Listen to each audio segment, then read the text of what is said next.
Bonjour, ici Marion de Mémovoix.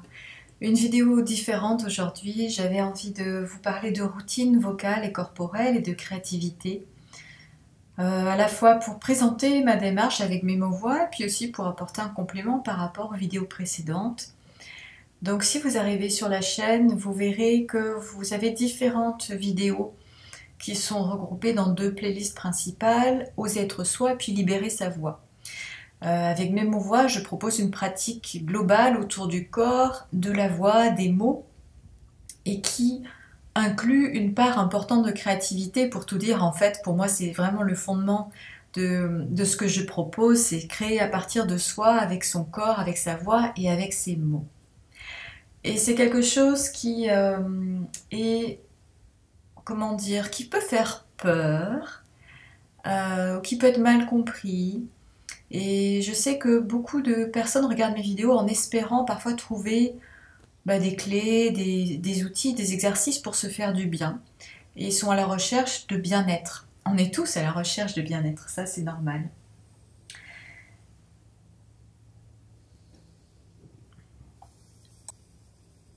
Et le bien-être pour moi, il passe par le fait de créer.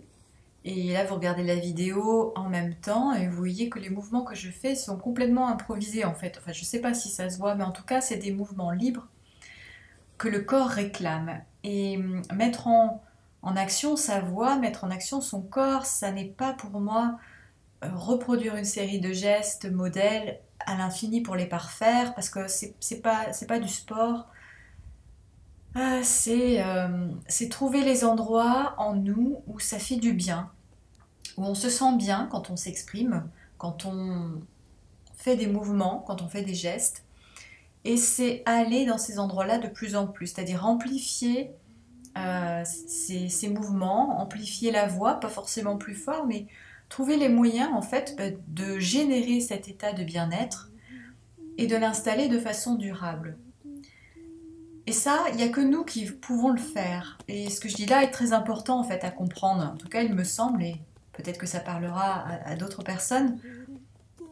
Personne ne peut savoir à notre place ce qui est véritablement bon pour nous. On peut chercher toutes sortes de modèles, de pratiques, de méthodes, les essayer, c'est bien, mais si on n'arrive pas à se les approprier et à amener de soi dedans, à mon avis, à moi, ça reste un peu stérile en fait. C'est qu'on a laissé une part de soi sur le bord du chemin. Et avec la voix, avec le corps, on peut générer tout de suite en fait cette liberté d'action et de création parce que ça vient tout de suite en fait.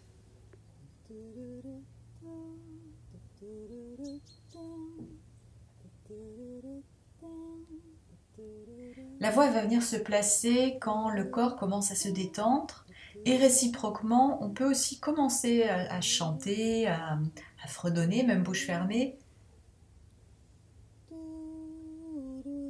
Et le corps, lui, il va avoir envie de faire certains mouvements, certains déplacements, il va petit à petit occuper davantage l'espace.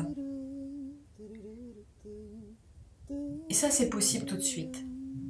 Donc, dans le réveil vocal et corporel que vous voyez à l'écran, c'est ce que j'ai fait un jour donné, à un moment donné. Alors bien sûr, je me connais, je pratique depuis longtemps, donc il y a des roulements et il y a des postures et des motifs vocaux que je fais parce que je sais que c'est utile pour moi, mais c'est juste de la connaissance de soi et ça c'est modulable pour tout un chacun. Hein, il y a des gestes qui vont pas être aussi parlants pour d'autres. C'est le corps qui parle. Être à l'écoute du corps, c'est être à l'écoute de la voix aussi. Et inévitablement, à partir du moment où on vient sentir ce qui est bon pour soi, là où c'est facile, on a envie de s'engager dedans. Et la voix, elle va se libérer là-dedans pour créer.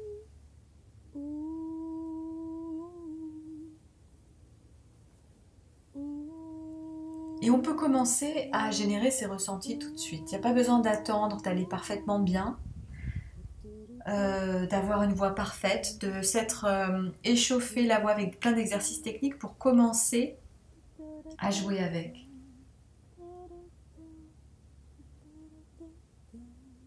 On est dans un monde où on passe beaucoup de temps,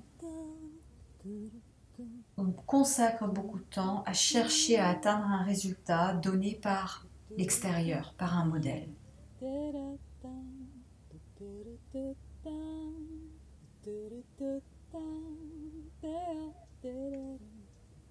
Et on oublie que, en fait, la vie, c'est générer du vivant en soi, c'est ça. Ça n'a pas d'autre intention. Il ne s'agit pas de se cloner ou d'essayer de se calquer sur les autres, même si tout nous y pousse. Et le conformisme est puissant et pesant et peut être figeant. Mais la force de vie et l'élan de création, ça, c'est toujours là. Il y a vraiment juste qu'à savoir le générer, l'écouter et à partir de soi. On aura toujours des excuses, je suis pas prêt, ou même dans le quotidien, quand j'aurai fini cette tâche, ce travail, je me ferai plaisir et je penserai à mon bien-être.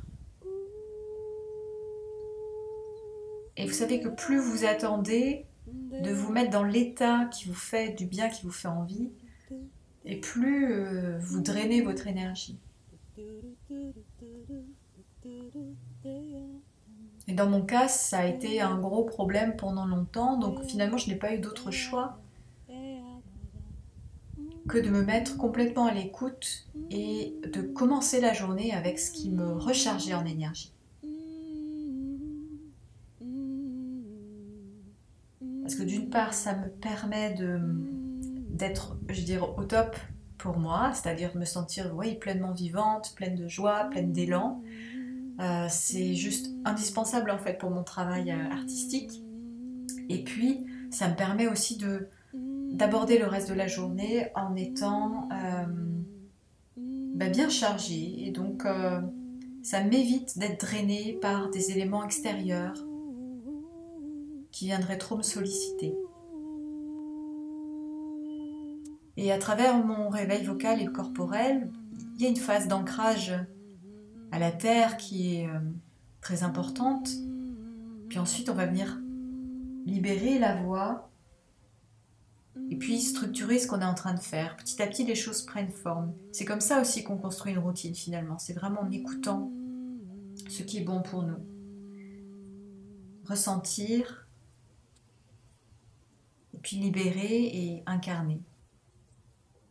Voilà, c'était mon message pour aujourd'hui. Quoi que vous fassiez pour votre bien-être, ne suivez pas des modèles tout faits, ne vous enfermez pas dedans, apportez votre touche, faites entendre votre voix de façon créative, laissez parler le corps, laissez parler ce qui a envie de venir, même si ça vous éloigne de ce qui est proposé habituellement, parce que c'est comme ça qu'on est vivant. Prenez soin de vous et je vous dis à bientôt.